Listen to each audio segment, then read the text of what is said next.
Gotita de esperanza en medio de las tormentas. Reflexión diaria de Monseñor Marco Antonio Merchán Ladino, obispo de la diócesis de Vélez, para alimentar nuestro espíritu y animar nuestra confianza en Dios nuestro Señor.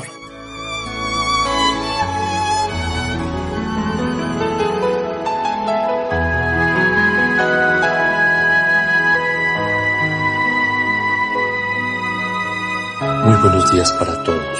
En nuestras gotitas de esperanza reflexionamos hoy en otra parábola del reino, la de la cizaña y el trigo, con la que el Señor aprovecha para mostrar la verdad de su proyecto de salvación, sobre todo a quienes esperaban que el reino de Dios llegaría con una fuerza impresionante y destruiría todo aquello que se le opusiera. La cizaña es una mala hierba, dañina y venenosa. Al inicio no se distingue de la planta de trigo, pero con el pasar del tiempo crece y se enraiza tanto que se enreda con el trigo, de manera que al intentar arrancarla, se arrancaría también el trigo. Y en esto encontramos su significado. El trigo, la buena semilla, es la palabra de Dios, que siempre encontrará ataques, problemas y obstáculos que impedirán su crecimiento en el corazón de los hombres. Y esos ataques provienen de ese parásito tan difícil de eliminar que es el mal, astuto como ninguno. Al principio es prácticamente idéntico al bien, pero luego hunde sus raíces por fuera y por dentro de cada corazón, que es el campo en el que el Señor siembra el bien y en el que el demonio siembra con mucha astucia su mentira, su engaño, su mal, y lo impulsa a crecer para ahogar la buena noticia de la salvación. El enemigo, como dice la parábola, viene de fuera, actúa de noche, y aprovechando que los trabajadores duermen, así se infiltra y siembra en medio de la buena semilla de la verdad el parásito del mal, que es la mentira.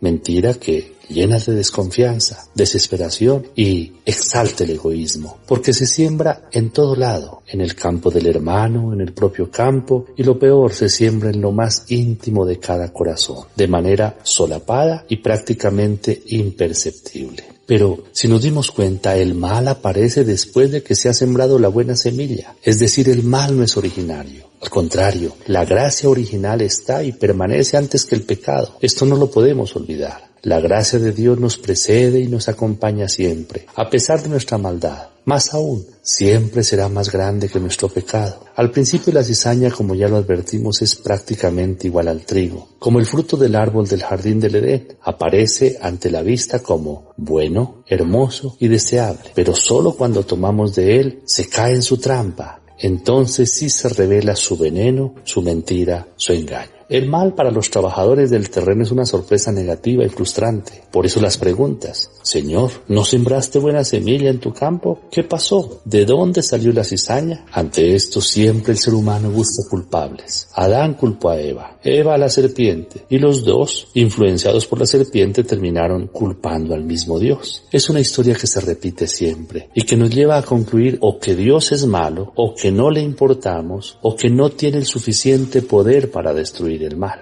En la parábola el Señor Jesús responde que fue el enemigo quien sembró la mala semilla. Queda claro que Dios no es el principio del mal. Esto sería absurdo. De ser así, Dios no sería Dios. Pero tampoco el autor es el ser humano, que fue creado a imagen de Dios, y en quien antes que el mal existe la gracia original.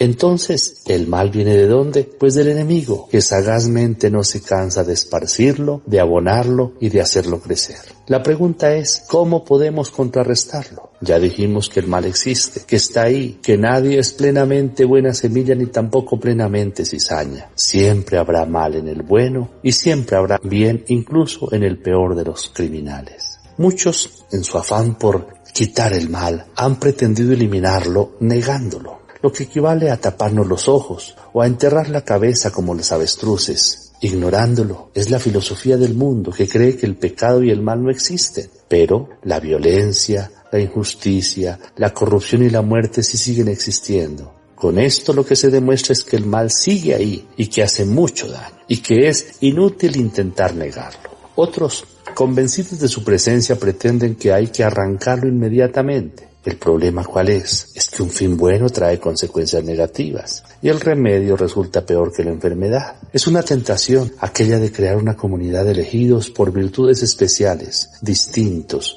superiores a los demás, el clan de los buenos, y por lo mismo llamados a extirpar, a arrancar con impaciencia y prisa el mal del mundo. Pero el Señor no lo permite, pues a la impaciencia se uniría la misericordia, que arranca todo, que destruye dentro de sí hasta la vida misma de Dios, que es misericordia por esencia. Si existe el mal y Dios lo permite, no podemos juzgar a Dios diciendo que es malo o es impotente o no le interesa nuestro sufrimiento. No, la respuesta del Señor será la cruz. Desde allí nos enseña que en esta vida el mal y el bien conviven mezclados y que la abundancia del mal se vence con la sobreabundancia y la fuerza del amor y del bien. Esto implica lucha, vigilancia constante para mantenernos en el bien y un compromiso serio por extender el Evangelio e impregnar del amor de Dios todos los corazones. También esperar contra toda esperanza, además de una vivencia auténtica de la misericordia con nuestros hermanos, dando siempre nuevas oportunidades de conversión,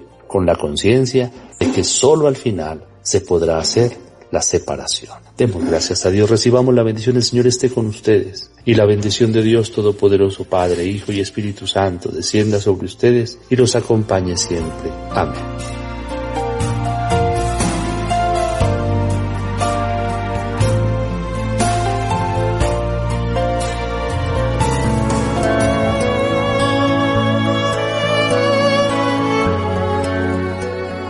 Gotita de esperanza en medio de las tormentas. Reflexión diaria de Monseñor Marco Antonio Merchán Ladino, obispo de la diócesis de Vélez, para alimentar nuestro espíritu y animar nuestra confianza en Dios nuestro Señor.